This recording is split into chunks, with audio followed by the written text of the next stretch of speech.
साथियों,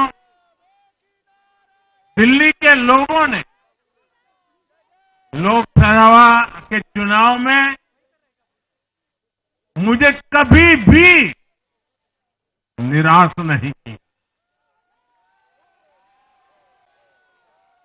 2014, 2019, 2024 तीनों चुनाव में दिल्ली के लोगों ने बीजेपी को 7 की 7 सीटों पर भव्य विजयी बनाया।